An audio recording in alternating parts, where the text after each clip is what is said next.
नमस्कार दोस्तों, स्वागत है आपका बीपीएससी हंट में। हम पढ़ने वाले हैं एनसीईआरटी का जो सीरीज चल रही है छठी क्लास का ज्योग्राफी का। आज उसका लास्ट टॉपिक है छठा क्लास का।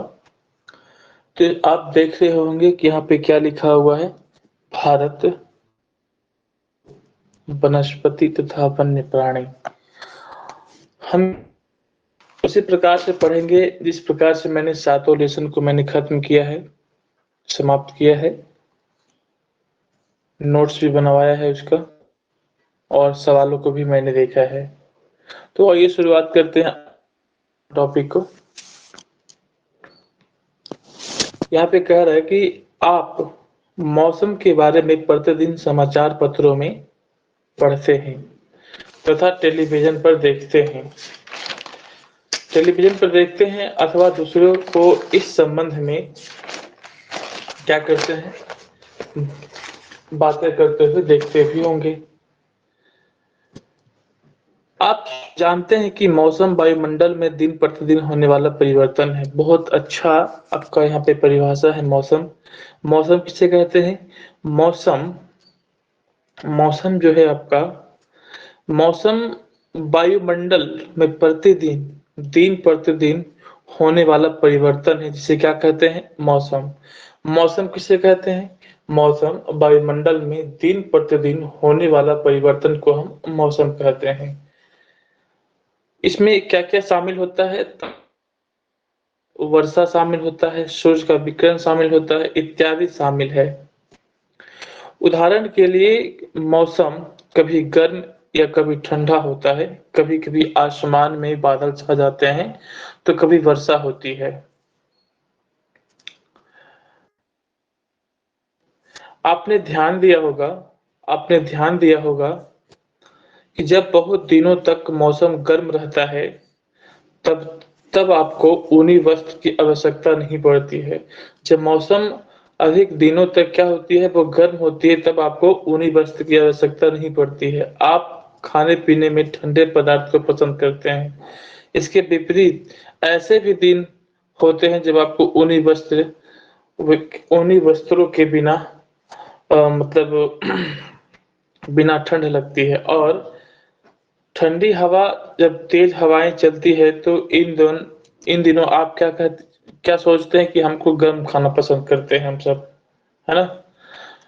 अब देखिए, अब मौसम किसे कहते हैं? मौसम हम वायुमंडल में दिन प्रतिदिन हो परिवर्तन को मौसम कहते हैं। भारत में सामान्यतः 4 प्रकार के मौसम पाए जाते हैं। कौन कौन? देखिए, यहाँ पे बता रहा है कि दिसंबर से फरवरी तक ठंडा का मौसम होता है, अर्थात सर्दी का मौसम होता है। मार्च से मई गर्म का मौसम होता है एवं गर्मी का मौसम कहते हैं। जून से सितंबर तक दक्षिण पश्चिम मानसून का मौसम यानी वर्षा का मौसम होता है। अक्टूबर और नवंबर में मानसून का लौटने का समय होता है, मौसम होता है, जो हम शरद ऋतु के नाम से जानते हैं। देखिए, पे कह रहा है कि जून से सितंबर दक्षिण पश्चिम मानसून का मौसम अर्थात वर्षा। आप दक्षिण पश्चिम मानसून क्यों कहा गया है वर्षा के मौसम को? क्योंकि ये आपका, हम बात करते हैं भारत का, तो मानसून का आगमन यहाँ से होता है, केरल के तट से आगमन होता है। तो आप जानते हैं कि हम किस प्रकार से पढ़े थे? इस प्रकार से हम पढ़े थे, नॉर्थ नॉर्थ साउथ, और क्या पढ़े थे? वेस्ट और ईस्ट पढ़े थे। हम लिख देते हैं नॉर्थ, हम नॉर्थ पढ़े थे, ईस्ट पढ़े थे और साउथ पढ़े थे और वेस्ट पढ़े थे। तो हमने भारत का, हम बात करते हैं भारत जो है, हम वर्षा ऋतु को हम क्या बोलते हैं? दक्षिण पश्चिम का मानसून बोलते हैं। दक्षिण पश्चिम का मानसून बोलते हैं, क्यों बोलते हैं? क्योंकि यह भारत से कहां से प्रवेश कर रहा है? तो पश्चिमी भाग से प्रवेश कर रहा है और दक्षिणी भाग में है ये केरल, और पश्चिमी भाग से प्रवेश कर रहा है मानसून, तो इसलिए वर्षा ऋतु को हम दक्षिण पश्चिम मानसून भी कहते हैं। शरद ऋतु अक्टूबर और नवंबर में जब मानसून का लौटना होता है तब हम उसे शरद ऋतु के नाम से जानते हैं। आप याद रखें कि जब मानसून का आगमन होता है तो बहुत घनघोर बारिश होता है। कहाँ पे? केरल के तट से और घाट का जो एरिया है वहां पे बहुत घनघोर बारिश होता है। जब मानसून सब लौटता है तो शरद ऋतु में आप क्या देखते हैं? तमिलनाडु और आंध्र प्रदेश में बहुत भारी वर्षा होती है। तो लौटते समय में हमारे यहाँ सर्दी का मौसम होता है और आप देखते हैं कि सर्दी का मौसम में कभी-कभी आप न्यूज में सुनोगे तमिलनाडु में बाढ़ आ गई है। तो किस कारण से हो रहा है? लौटता हुआ मानसून के कारण। आप कहानी को कनेक्ट करते हुए चलेंगे कि मैं क्या बता रहा हूँ। ठीक है? तो मौसम किसे कहते हैं? भारत में कुल कितने प्रकार के मौसम है? आप समझ गए।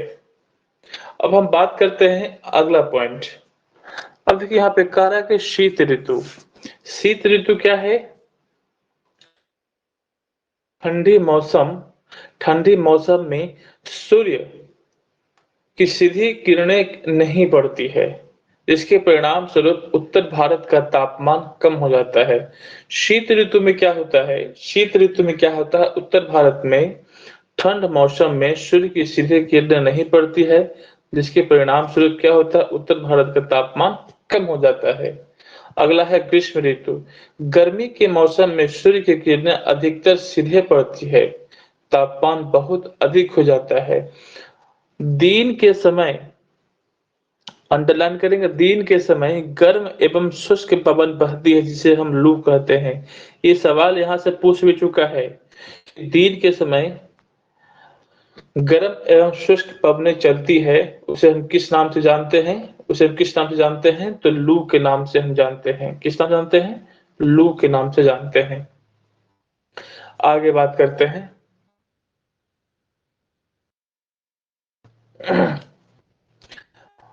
हाँ, मैं अंडरलाइन कर रहा हूँ, आप लोग अंडरलाइन करते हुए चलेंगे और मैं नोट भी बनवाऊंगा अभी। ठीक है? अब यहाँ पे क्या कह रहा है कि दक्षिण पश्चिम मानसून या वर्षा का दक्षिण पश्चिम मानसून या वर्षा का मौसम। यह मानसून के आने तथा आगे बढ़ने का मौसम है। पहला बात यहाँ पे क्या लिखेंगे?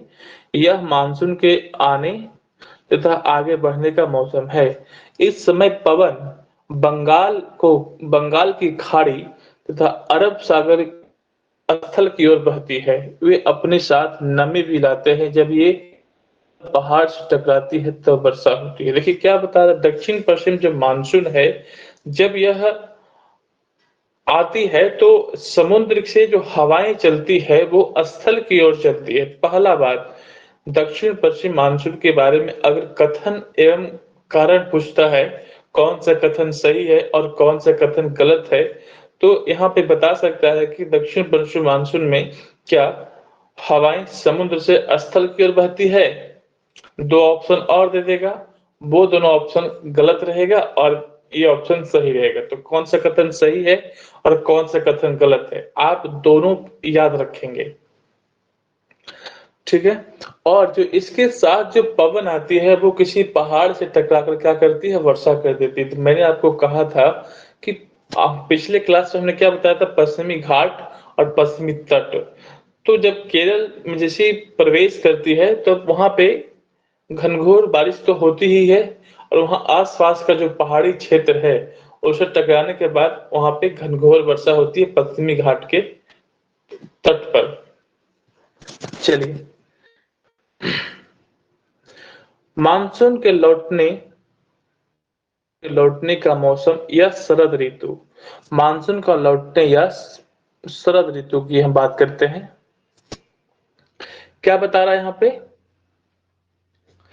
इस समय पवन स्थल भागों से लौटकर बंगाल की खाड़ी ओर बहती है। पहला पॉइंट इसमें नोट करेंगे।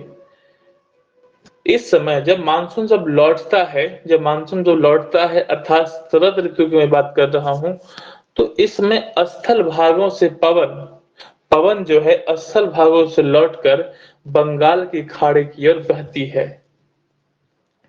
यह मानसून के लौटने का मौसम होता है। भारत के दक्षिणी भागों विशेषकर तमिलनाडु और आंध्र प्रदेश में इस मौसम में वर्षा होती है। मैंने आपको कहा भी था और यहाँ आ भी गया है। किसी स्थान पर अनेक वर्षा में कह रहा है कि किसी स्थान पर अनेक वर्षों में मापी गई मौसम को क्या कहते हैं? औसत की दशा जलवायु कहते हैं। अब देखिए मौसम आप समझ गए कि मौसम किसे कहते हैं, भारत में कितने प्रकार के मौसम होते हैं और कौन सा मौसम किस महीने में आता है, और शीत ऋतु में क्या होता है, ग्रीष्म ऋतु में कौन सी हवा चलती है, लू चलती है, और मानसून जब आता है, आगमन होता है, तो उस समय क्या घटना घटती है, जब मानसून जब लौटता है तो उस समय हम क्या घटना घटता है, अर्थात हम शरद ऋतु की बात कर रहे हैं। आप समझ गए इतना। अब हम बात करते हैं जलवायु किसे कहते हैं। जलवायु किसे कहते हैं? किसी स्थान पर अनेक वर्षों में मापी गई मौसम की औसत दशा को हम जलवायु कहते हैं। पहला पॉइंट, जलवायु किसे कहते हैं? किसी स्थान पर अनेक वर्षों में मापी गई मौसम की औसत दशा को हम क्या कहते हैं? जलवायु कहते हैं। भारत की जलवायु को मोटे तौर पर मानसूनी जलवायु कहा जाता है। तो भारत की जलवायु कैसी है? मानसूनी जलवायु है। मानसून शब्द जो है अरबी भाषा से लिया गया है, अरबी भाषा के मौसिम से लिया गया है, जिसका अर्थ होता है मौसम। मौसम जो है कि आपका किसे कहते हैं? जलवायु किसे कहते हैं? भारत में जलवायु कितने प्रकार के हैं? सॉरी, जलवायु मतलब किस शब्द से लिया गया है? हम इन सब बातों को हम समझ गए। भारत में किस प्रकार का मानसूनी जलवायु पाया जाता है? तो मानसूनी जलवायु पाया जाता है। और ये शब्द किस भाषा से लिया गया है? तो मौसिम भाषा है। तो मौसिम कौन सा भाषा? तो अरबी भाषा है। इसका अर्थ क्या होता है? मौसम होता है।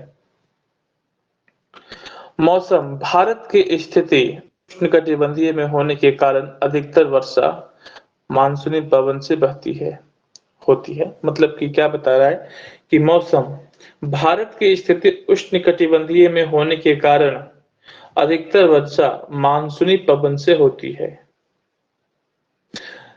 भारत में कृषि अच्छे मानसून का मतलब है पर्याप्त वर्षा में फसलों का उत्पादन। दो पॉइंट यहाँ पे है, हमको क्या याद रखना है इसमें कि अच्छे मानसून का अभिप्राय क्या है? सवाल आ सकता है, अच्छे मानसून का अभिप्राय क्या है? पहला ऑप्शन देगा पर्याप्त वर्षा, दूसरा ऑप्शन दे देगा प्रचुर में फसलों का उत्पादन, और दो ऑप्शन कुछ और दे देगा। अब पूछे कहेगा कि क्या अंतर, मतलब क्या अभिप्राय है, और लास्ट में दे देगा इनमें से एक से अधिक। तो आप क्या बताएंगे? इनमें से एक से अधिक, क्योंकि दो ऑप्शन ए में क्या दिया गया है? पर्याप्त वर्षा दिया गया है, दूसरे में प्रचुर मात्रा में फसलों का उत्पादन। ठीक है, आगे बढ़ते हैं।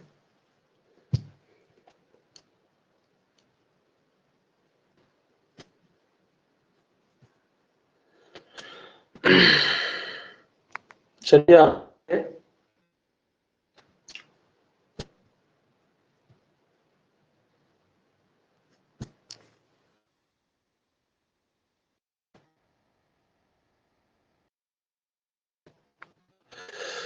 हम्म।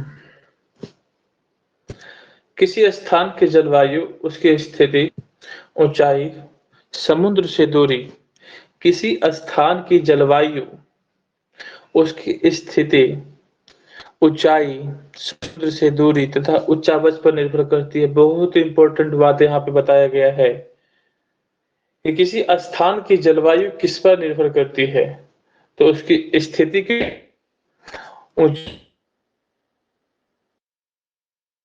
पर निर्भर करती है। इसीलिए हमें भारत की जलवायु में क्षेत्रीय विभिन्नता का अनुभव है। राजस्थान के मरुस्थल में स्थित जैसलमेर तथा बीकानेर बहुत गर्म स्थान है। दूसरा पॉइंट, भारत का कौन सा ऐसा दो क्षेत्र है जो सबसे गर्म स्थान है? तो कौन है? जैसलमेर और बीकानेर। सवाल पूछ सकता है, हालांकि ये राजस्थान में पड़ता है, तो भारत का हम एग्जाम देंगे, मतलब कि भारत के अन्य राज्यों का एग्जाम देंगे, है ना? तो सवाल पूछ सकता है कि भारत का कौन सा दो स्थान सबसे ज्यादा गर्म है? तो अगर हम बात करते हैं कश्मीर, जम्मू कश्मीर के द्रास एवं कारगिल में बर्फीली ठंड पड़ती है। मुंबई जलवायु मध्यम है, वे ना ही अधिक गर्म है और ना ही अधिक ठंड है। समुद्र के तट पर होने ये स्थान बहुत अधिक विश्व में सबसे मेघालय में स्थित मानसून डाम में होती है, जबकि किसी किसी वर्ष राजस्थान के जैसलमेर में वर्षा होती ही नहीं है। तो हमने मौसम को देख लिया और जलवायु को देख लिया, तो अब लिखिए मौसम किसे कहते हैं। आप जो एक लेसन का जो हेडिंग है, टॉपिक है, आप उस हेडिंग को डाल देंगे। उसके बाद लिखेंगे मौसम किसे कहते हैं। मौसम किसे कहते हैं, तो लिखेंगे मौसम मौसम वायुमंडल में वायुमंडल में दिन प्रतिदिन होने वाला परिवर्तन है। मौसम वायु दिन प्रतिदिन होने वाला परिवर्तन है, उसे मौसम कहते हैं। दूसरा पॉइंट, भारत में मौसम 4 प्रकार के मिलते हैं। 4 प्रकार के मिलते हैं। कौन कौन? पहला लिखेंगे सर्दी। सर्दी का महीना कब से कब है? फरवरी, दिसंबर से फरवरी। दूसरा लिखेंगे गर्मी, मार्च से मई। तीसरा लिखेंगे वर्षा, जून से सितंबर। चौथा लिखेंगे शरद, अक्टूबर से नवंबर।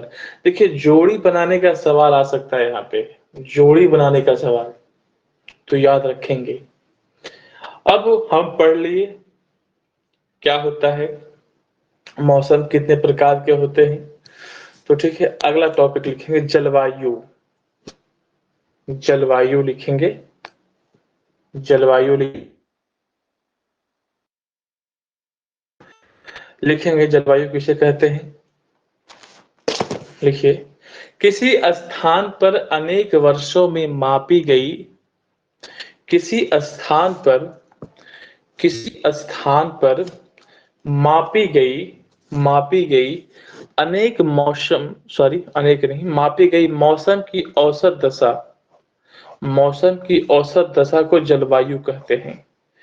स्थान पर अनेक वर्षों का मतलब लगभग 30 प्लस 35 मान के चलते हैं। मापी गई मौसम की औसत दशा को जलवायु कहते हैं। दूसरा पॉइंट, तो भारत की जलवायु मानसून है। भारत की जलवायु मानसूनी जलवायु है। मानसून शब्द अरबी भाषा के मौसम से लिया गया है। मानसून शब्द अरबी भाषा के मौसम से लिया गया है, जिसका अर्थ है मौसम। समझ गए? आगे बात लिखिएगा। अगला पॉइंट है, किसी स्थान की जलवायु उसकी स्थिति, ऊंचाई, समुद्र तथा ऊंचा बच पर निर्भर करती है। फिर से, किसी स्थान की जलवायु उसकी स्थिति, ऊंचाई से दूरी तथा ऊंचा बच पर निर्भर करती है। यहां से देखिए सवाल बन सकता है कि जलवायु किन पर निर्भर करती है। ऑप्शन दे देगा, स्थिति, ऊंचाई, समुद्र से दूरी, ऊंचा बच, इनमें से कोई नहीं, इनमें से अधिक। तो क्या होगा आंसर? इनमें से अधिक। ऑप्शन नंबर ई होगा। ठीक है, इनमें से अधिक। तो चलिए आगे बढ़ते हैं। अगला पॉइंट लिखेंगे, राजस्थान के मरुस्थल में स्थित राजस्थान के मरुस्थल में स्थित जैसलमेर तथा बीकानेर गर्म स्थान है एवं जम्मू कश्मीर के द्रास एवं कश्मीर में बर्फीली ठंड पड़ती है। ठीक है, अगला पॉइंट, विश्व की सर्वाधिक वर्षा मानसून राम में होती है। तो जलवायु के मैंने नोट्स बना दिया, मैंने मौसम का नोट्स बना दिया। अब हम पढ़ने जा रहे हैं प्राकृतिक वनस्पति, तो हम इसका भी नोट्स बनाएंगे। चलिए, यह बता रहा है कि प्राकृतिक वनस्पति में हम क्या पढ़ेंगे, तो आइए देखते हैं।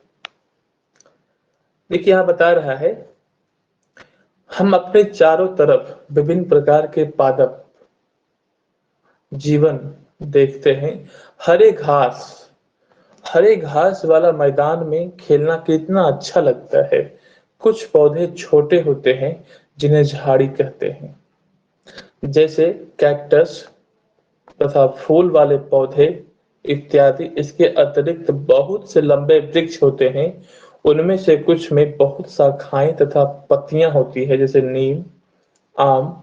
तो कुछ वृक्ष ऐसे होते हैं जिनमें पत्तियां की मात्रा बहुत कम होती है, जैसे नारियल, घास, झाड़ियां तथा पौधे जो बिना मनुष्य की सहायता के उपज प्राकृतिक वनस्पति कहते हैं। देखिए, प्राकृतिक वनस्पति जो बिना मनुष्य की सहायता से क्या होते हैं, उपजते हैं, उसे प्राकृतिक वनस्पति कहते हैं। याद रखेंगे, जो बिना मनुष्य की सहायता से उपजते हैं उन्हें प्राकृतिक वनस्पति कहते हैं। याद रखेंगे। आगे बात करते हैं, क्या आप कभी यह नहीं सोचते हैं कि एक दूसरे से किस प्रकार भिन्न है ना? क्या आप कभी यह नहीं सोचते हैं कि ये एक दूसरे से किस प्रकार भिन्न है? अलग अलग जलवायु में अलग अलग प्रकार की वनस्पतियां पाई जाती है। इनमें वर्षा की मात्रा सबसे महत्वपूर्ण होती है। जलवायु विभिन्नता के कारण भारत में अलग अलग तरह की वनस्पतियां पाई जाती है। थोड़ा सा मैं इस फिगर को मैं आपको समझा दूं। देखिए यहाँ पे क्या, आप ये फिगर को देख रहे होंगे, ये फिगर में क्या बता रहा है, इसको आप थोड़ा सा देखें, एक मिनट। यहाँ पे क्या बता रहा है ये फिगर में, देखिएगा। यहाँ बता रहा है कि ये भूमि का परत है। जब हम भूमि की परत से स्टार्ट करते हैं, लगभग 5 मीटर के, लगभग 1.5 मीटर से 5 मीटर तक हमें क्या मिलता है, झाड़ी वाला परत मिलता है। तो झाड़ी की ऊंचाई कितनी होती है? भूमि की परत से लगभग 1.5 मीटर से 5 मीटर तक हम आते हैं तो झाड़ी वाली परत मिलती है। दूसरा क्या है, वृक्ष। तो 5 मीटर से 20 मीटर की ऊंचाई तक जो भी आप देखते हैं तो वो तरुण वृक्ष होती है, अर्थात युवा वृक्ष होती है। आगे हम बात करते हैं, 20 से 40 मीटर तक वितान मिलता है। देखिए हिंदी थोड़ा सा कठिन है, वितान मिलती है। और 40 से 60 मीटर तक उद्गामी परत मिलते हैं। यहाँ से सवाल बन सकता है, इस फिगर से यहाँ से सवाल बन सकता है, आपको इस पे गौर करना है। तो कह रहा है कि ऊंचाई के आधार पर हम वनों को, मतलब प्राकृतिक वनस्पति को हम कैसे बांट सकते हैं, ऊंचाई के आधार पर। तो अभी आपने क्या देखा, आपने देखा कि 1.5 मीटर से आपको क्या मिल रहा है, वाला परत मिल रहा है। देखिए 5 मीटर से 20 मीटर तक तरुण वृक्ष मिल रहा है। तीसरा आप क्या देखें, 20 मीटर से 40 मीटर तक वितान वृक्ष मिल रहा है। और 40 से 60 मीटर तक आपको उद्गामी परत मिल रहा है। तो इसे हम किस नाम से जानते हैं? पहाड़ी वाला परत 5 मीटर, युवा वृक्ष क्या कहते हैं? युवा वृक्ष कहते हैं। तरुण को क्या कहते हैं? युवा वृक्ष कहते हैं। ये लग 5 मीटर से 20 मीटर तक है। तीसरा हमने क्या पढ़ा? कैन कैनोपी का मतलब क्या होता है कि वितान का मतलब क्या होता है कि वृक्ष का ऊपरी हिस्सा। वितान का मतलब क्या होता है? वृक्ष का ऊपरी हिस्सा। इसको हम क्या बोलते हैं? इंग्लिश में कैनोपी बोलते हैं। तो ये कहाँ मिलता है? ये लगभग आपका के आसपास में मिलता है। और जो लास्ट जो भाग होता है उसे हम क्या कहते हैं? इमरजेंट लेयर बोलते हैं। इंग्लिश में क्या बोलते हैं उसको? इमरजेंट लेयर बोलते हैं। इमरजेंट लेयर बोलते हैं जो आपका इसको हम 60 मीटर की ऊंचाई तक मिलता है। तो भूमि के परत से और 60 मीटर की ऊंचाई तक कौन सा आपको परत मिलता है, आपको उसके बारे में मैंने आपको समझा दिया। इस जो फिगर में आपको बताया गया है। आगे देखते हैं।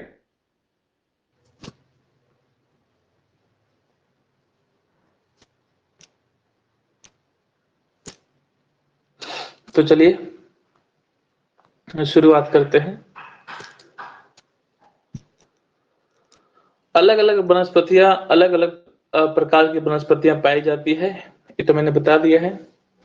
अगला है कि हमें वन की आवश्यकता क्यों होती है? वन हमारे लिए बहुत ही लाभदायक है। ये विभिन्न कार्य करते हैं। पेड़ पौधे ऑक्सीजन छोड़ते हैं जिसे हम श्वास के रूप में लेते हैं तथा कार्बन डाइऑक्साइड को ग्रहण करते हैं। पेड़ पौधों की जड़ें मिट्टी को बांध कर रखती है तथा इस प्रकार मिट्टी को अपरदन को रोकते हैं। ये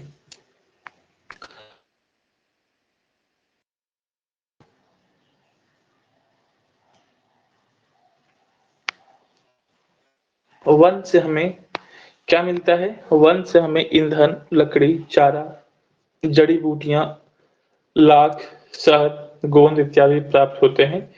वन्य जीव का प्राकृतिक निवास है। पेड़ों की अंधाधुंध कटाई के कारण भारी मात्रा में प्राकृतिक वनस्पतियां समाप्त हो गई है। हमें अधिक पौधे लगाना चाहिए। जो पेड़ बचे हैं उनकी रक्षा करनी चाहिए एवं लोगों को पेड़ों के महत्व के बारे में बताना चाहिए। हम लोग कुछ खास आयोजन जैसे कि वन महोत्सव मनाकर अधिक से अधिक लोगों को इस प्रयास में हम शामिल कर सकते हैं तथा पृथ्वी को हरा भरा रख सकते हैं। बात करते हैं वन्य प्राणी। अब देखिए वन्य प्राणी यहाँ पे क्या बोल रहा है? वन्य प्राणी है यहाँ पे वन्य प्राणी। वन विभिन्न प्रकार के वन्य जीवों का निवास होता है। वन जो होता है ना, विभिन्न प्रकार के वन्य जीवों का निवास स्थान होता है। वनों में जंतुओं के हजार प्रजातियां तथा बड़ी संख्या में विभिन्न प्रकार के सरीसृपों, उभयचर पक्षियां, स्तनधारियों, कीटों तथा कृमियों का निवास होता है। जैसे आप यहाँ क्या है? ठीक। बाघ हमारा क्या है? राष्ट्रीय पशु है। बाघ हमारा क्या है? राष्ट्रीय है। यह देश के विभिन्न भागों में पाया जाता है। यह देश के विभिन्न भागों में पाया जाता है। गुजरात के गिर वन में एशियाई शेरों का निवास है। बहुत ही इंपॉर्टेंट लाइन है। गुजरात के गिर वन में एशियाई शेरों का निवास होता है। आप जानते हैं कि हमारा राष्ट्रीय पशु क्या है? बाघ है। परंतु आपको ये पता है गुजरात के गिर वन में शेरों का निवास होता है। दूसरा पॉइंट है कि हाथी तथा एक सिंह असम के जंगलों में घूमते हैं। हाथी केरल एवं कर्नाटक में भी मिलते हैं। ऊंट भारत के रेगिस्तान तथा जंगली गधा कच्छ के रण में पाए जाते हैं। जंगली गधा बहुत ही इंपॉर्टेंट लाइन है यहाँ पे। जंगली गधा कहाँ पाया जाता है? तो कच्छ के रण में पाया जाता है। जंगली बकरी, हिम तेंदुआ, भालू इत्यादि हिम क्षेत्र में पाए जाते हैं। इनके अतिरिक्त बहुत सारे दूसरे जानवर जो हैं, बंदर, सियार, भेड़िया, नीलगाय, चीतल इत्यादि भी हमारे देश में पाए जाते हैं। भारत में पक्षियों की भी भारत में पक्षियों की ऐसे ही प्रचुरता है। मोर हमारा राष्ट्रीय पशु है, सॉरी पक्षी है। क्या है? मोर हमारा क्या है? राष्ट्रीय पक्षी है। भारत में पक्षी क्या है? तोता, मैना, कबूतर, बुलबुल तथा बतख है। अन्य बहुत सारे राष्ट्रीय पक्षी उद्यान हैं जो पक्षियों को उनका प्राकृतिक निवास प्रदान करता है। उद्यान शिकारियों से पक्षियों की रक्षा करता है। क्या आप इन क्षेत्रों में जाने वाले मतलब कि पाए जाने वाले 5 पक्षियों के नाम बता सकते हैं?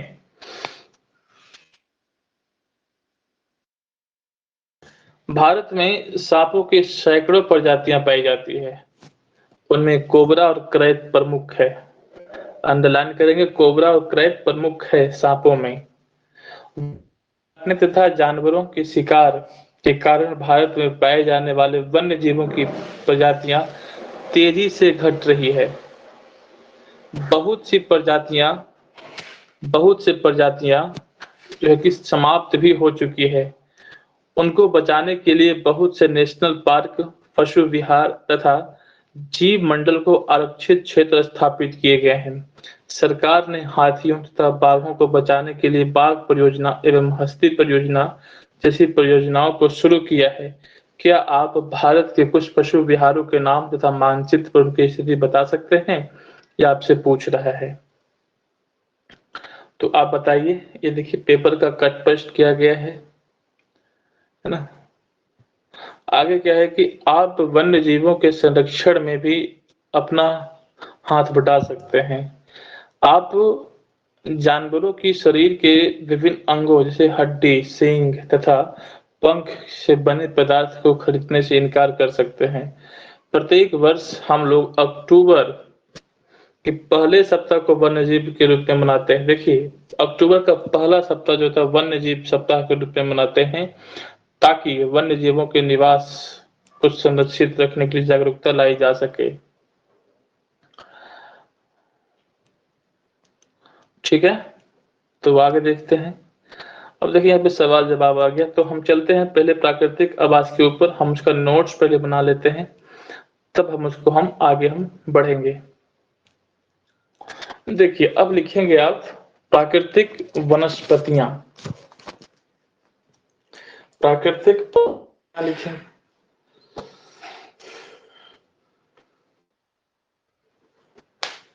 लिखेंगे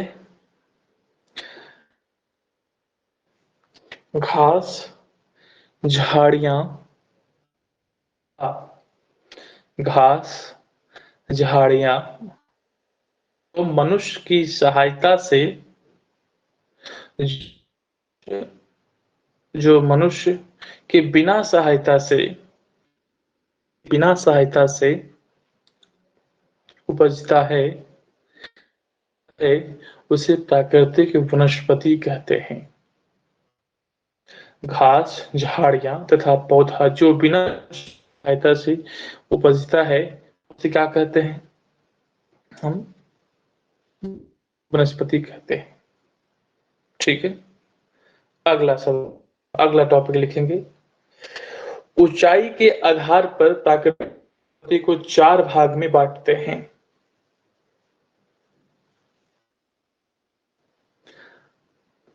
झाड़ी वाली परत 5 मीटर, झाड़ी वाली परत 5 मीटर, झाड़ी वाली 5 मीटर। ऊपर का परत जो है क्या होगा? युवा परत, युवा वृक्ष की परत, युवा परत के वृक्ष 20 मीटर।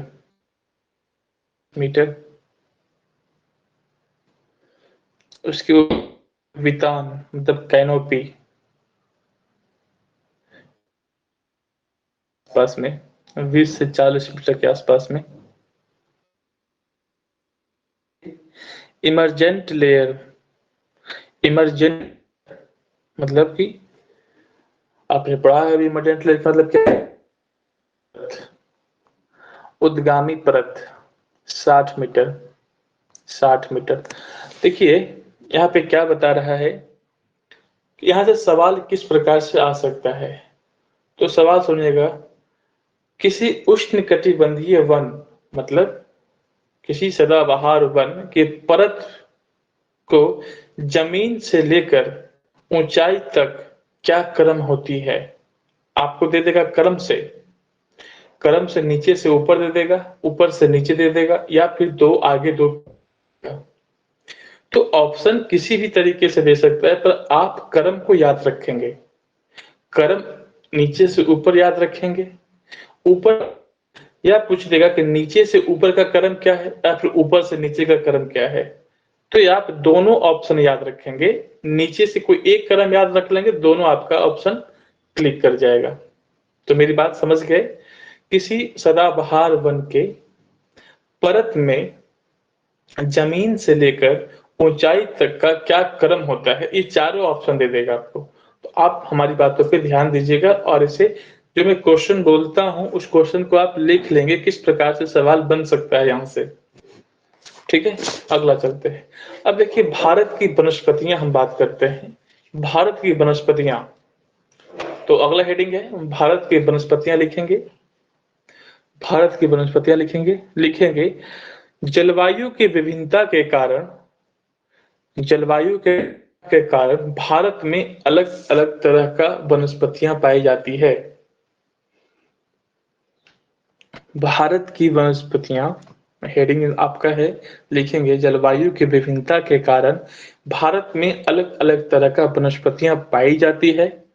इसे 5 भाग में रखते हैं, इसे 5 भाग में रखते हैं। कौन कौन? सदाबहार वन, हम इसको पूरा क्या बोलते हैं? उष्णकटिबंधीय सदाबहार वन कहते हैं। कटिबंधीय सदाबहार वन। दूसरा, उष्णकटिबंधीय पतझड़ वन, उष्णकटिबंधीय पतझड़ वन, उष्णकटिबंधीय पतझड़ वन। तीसरा, कंटी तीसरा कंटीली झाड़ियां। अगला क्या लिखेंगे? पर्वतीय वन, पर्वतीय वन। लिखेंगे mangrove one, mangrove one, mangrove one. आप समझ गए?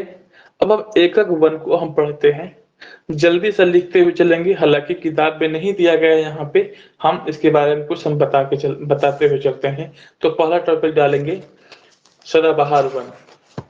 सदाबहार वन लिखेंगे, सदाबहार वन लिखेंगे। यह पारिस्थितिकी तंत्र के लिए बहुत ही महत्वपूर्ण है। यह पारिस्थितिकी तंत्र के लिए बहुत ही महत्वपूर्ण है, पहला पॉइंट। दूसरा पॉइंट, जहां 200 से 200 सेंटीमीटर से अधिक वर्षा होती है, जहां 200 सेंटीमीटर से अधिक वर्षा होती है,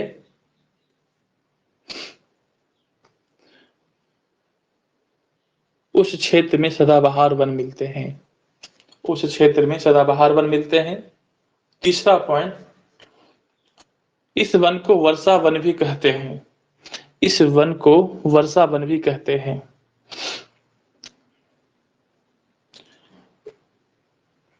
लिखेंगे सदाबहार वन के प्रमुख पौधे, सदाबहार वन के प्रमुख पौधे कौन कौन हैं? Mahogany, mahogany, ebony, ebony, rosewood, rosewood. तो अब हमने इसका क्षेत्र में बता देता हूं, इसका क्षेत्र लिख लेंगे, ये कहाँ कहाँ पाया जाता है। लिखेंगे अंडमान निकोबार, अंडमान निकोबार, पूर्वी राज्य के भाग जैसे कि अरुणाचल प्रदेश में जहां वर्षा ज्यादा होती है ना, पूर्वी राज्य के भाग तथा पश्चिमी घाट में मिलते हैं, पश्चिमी घाट में मिलते हैं। ये सदाबहार वन के बारे में था। हम दो दो पॉइंट हम लिखते हुए चलेंगे सभी वन के बारे में। ठीक है, आगे चलते हैं। लिखेंगे पतझड़ वन, पतझड़ वन भारत के सबसे बड़े भाग पर मिलता है, पहला पॉइंट, भारत के सबसे बड़े भाग पर यह मिलता है। दूसरा पॉइंट, इसे मानसूनी पवन कहते हैं, सॉरी इसे मानसूनी वन भी कहते हैं, इसे मानसूनी वन भी कहते हैं, इसे मानसूनी वन भी कहते हैं। यहाँ के प्रमुख पौधे, यहाँ के प्रमुख पौधे साल, साल, पीपल, नीम, शीशम, सागौन इत्यादि, इत्यादि। साल, पीपल, नीम, शीशम, सागौन इत्यादि।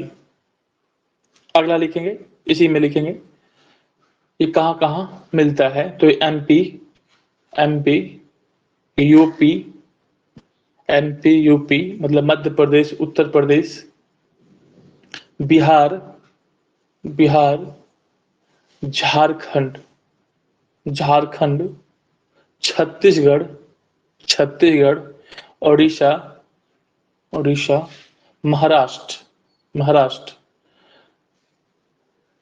अगला पॉइंट, यह आर्थिक दृष्टि से महत्वपूर्ण है, यह आर्थिक दृष्टि से महत्वपूर्ण है।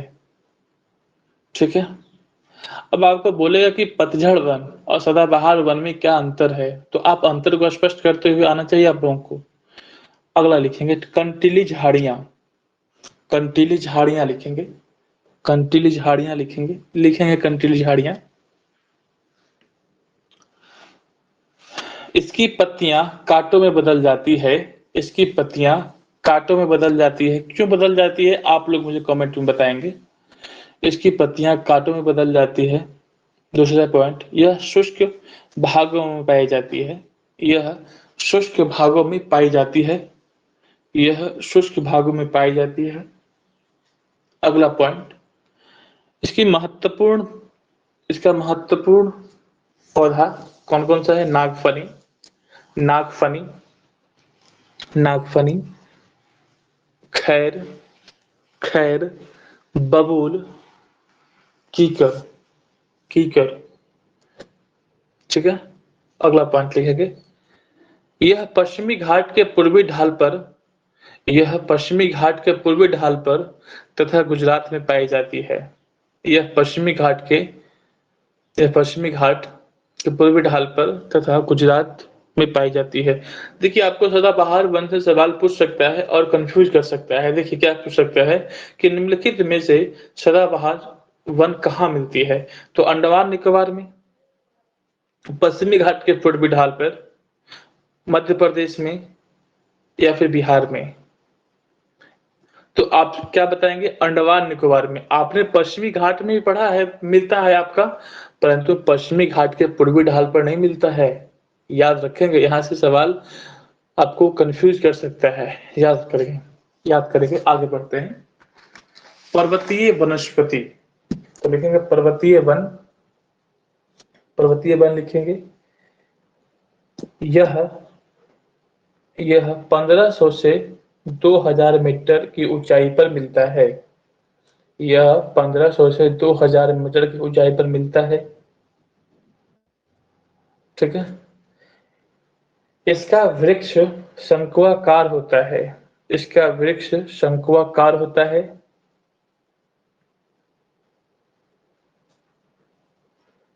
महत्वपूर्ण पौधा इसका कौन कौन सा है। महत्वपूर्ण पौधा लिखेंगे चीड़, चीड़, पाइन, देवदार, देवदार। अगला लिखेंगे मैंग्रोव वन, मैंग्रोव वन लिखेंगे। यह खारे पानी में भी रह सकता है, यह खारे पानी में भी रह सकता है। दूसरा पॉइंट, यह मुख्यतः पश्चिम बंगाल के सुंदरवन, यह मुख्यतः पश्चिम बंगाल के सुंदरवन तथा अंडमान एवं निकोबार के द्वीप समूह में पाए जाते हैं। ठीक है। यहाँ पर सुंदरी नामक पेड़ मिलता है, नाम का है सुंदर, बहुत है खतरनाक, जान भी जा सकती है यहाँ पे अगर कोई इंसान फंस गया तो। ठीक है। सुंदरी नामक यहाँ पेड़ मिलता है। अगला हेडिंग क्या है आपका, हमें वनों की आवश्यकता क्यों है। हमें वनों की आवश्यकता क्यों है, तो लिखेंगे यह हमारे लिए बहुत ही महत्वपूर्ण है, यह हमारे लिए बहुत ही महत्वपूर्ण है। जैसे पेड़ पौधा ऑक्सीजन प्रदान करती है, पेड़ पौधा ऑक्सीजन प्रदान करती है एवं कार्बन डाइऑक्साइड को कम करती है, एवं यह मिट्टी को अपरदन होने से रोकती है, मिट्टी को अपरदन होने से रोकती है तथा साथ साथ वन से हमें ईंधन, लकड़ी, चारा, जड़ी बूटियां, शहद, गोंद, लाख इत्यादि प्राप्त होते हैं। ठीक है, तो वन हमें इसलिए जरूरी होता है। अगला हेडिंग क्या है आपका, वन्य प्राणी। तो वन्य प्राणी लिखेंगे, बस 3 पॉइंट लिखेंगे, वन्य प्राणी में लिखेंगे, वन्य प्राणी में लिखेंगे। लिखिए वन्य प्राणी भी है। गुजरात के गिर वन में एशियाई शेरों का निवास स्थान है। गुजरात के गिर वन में एशियाई शेरों का निवास स्थान है। दूसरा पॉइंट लिखेंगे, दूसरा पॉइंट ले, हाथी तथा एक सिंह वाला गैंडा असम में पाया जाता है। असम में पाया जाता है। इसके अलावा इसके अलावा इसके अलावा हाथी कर्नाटक एवं केरल में भी पाया जाता है। अगला पॉइंट, जंगली गधा कच्छ के रण में पाए जाते हैं। कच्छ के रण में पाए जाते हैं। अगला पॉइंट, कोबरा और क्रैंच सांपों में प्रमुख है। कोबरा और क्रैंच सांपों में प्रमुख है। अगला पॉइंट, अक्टूबर का पहला सप्ताह अक्टूबर का पहला सप्ताह वन्य जीव के रूप में मनाते हैं। वन्य जीव सप्ताह के रूप में मनाते हैं। तो आपका ये लेसन पूरी तरीके से समाप्त हो गया। अब हम क्वेश्चन आंसर पे हम चलते हैं। अब कह रहा है कि कौन सी पवन भारत में वर्षा लाते हैं? दक्षिण पश्चिम मानसून, मैंने बताया था। भारत में विभिन्न मौसम का नाम लिखिए। सर्दी ऋतु, गर्मी ऋतु और आपका शरद ऋतु है। 4 प्रकार के मौसम है, शीत ऋतु, ग्रीष्म ऋतु, वर्षा ऋतु और शरद ऋतु। अगला क्या है, प्राकृतिक वनस्पति के जो सहायता से उपजता है उसे हम प्राकृतिक वनस्पति कहते हैं। ये 3-4 सवाल यहाँ पे और बन सकता है कि सदाबहार और पतझड़ वन में क्या अंतर है। सदाबहार वन अत्यधिक कहाँ मिलता है और पतझड़ वन कहाँ मिलता है। अगला अगला सवाल क्या बन सकता है यहाँ पे कि जो है कि पतझड़ वन जो होता है कि हमेशा सदाबहार वन जो है हमेशा सदाबहार क्यों होती है, इस प्रकार का सवाल बन सकता है। तो आपको बताते आना चाहिए, मैंने सब बता दिया है आपको।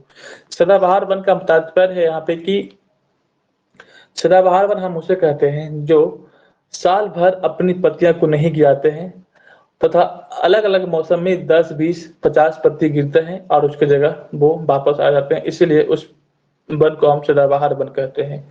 पतझड़ वन किसे कहते हैं, पतझड़ वन कहते हैं जो साल भर में कभी न कभी एक बार में अपनी सारी पत्तियों को गिरा देता है, उसे हम बता दिया आपको। अगला क्या हो सकता है, विश्व में सबसे अधिक वर्षा का क्षेत्र कौन सा है, तो मानसून धाम है। मानसून धाम है। जंगली बकरी तथा हिम तेंदुआ कहाँ पाया जाता है, तो हिमालय क्षेत्र में पाया जाता है। दक्षिण पश्चिम मानसून के समय आर्द्र पवनें कहाँ बहती, जब हम दक्षिण पश्चिम मानसून आती है तो हमने क्या बताया था उस समय, हवाएं जो है समुद्र से स्थल की ओर चलती है। हवाएं जो है समुद्र से स्थल की ओर चलती है। तो आपका आंसर क्या हो जाएगा, समुद्र से स्थल की ओर हवाएं चलती है। आगे बात करते हैं, गर्मी के दिन के समय शुष्क तथा गर्म पवन चलती है, उसे क्या कहते हैं, लू कहते हैं। लू कहते हैं। आंध्र प्रदेश तथा तमिलनाडु में शरद के मौसम में या फिर लौटते हुए मानसून के मौसम में बहुत अधिक मात्रा में वर्षा होती है। गुजरात के खालिस्तान का निवास है। गिर वन एशियाई शेरों का निवास स्थान है। देखिए एनसीईआरटी 6 क्लास की पूरी तरीके से समाप्त हो गई। मैं आप लोगों से कहूंगा कि ज्यादा नहीं, लगभग 250 पेज का आप कॉपी लेंगे जिसमें 6 to 12 एनसीईआरटी का नोट्स बनाएंगे आप, ताकि आपका एनसीईआरटी एक बार पढ़ ले पूरी ताकत से, फिर आपको दोबारा पढ़ने की जरूरत ना पड़े।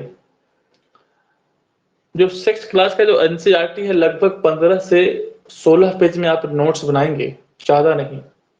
ऐसा नहीं कि 50 पेज में 6 का एनसीईआरटी का नोट्स बना लेंगे, बस टू द पॉइंट। जो देखिए जो मैंने लिखवाया है उसे तो आप लिखें ही। अगर आपको लगता है कि इससे भी हम शॉर्ट कर सकते हैं, हम याद रख सकते हैं, तो आप उसे टू द पॉइंट लगभग 10 से 15 पेज में आप उसका नोट्स बना सकते हैं। तो ठीक है, तो मिलते हैं अगले क्लास में। बाय।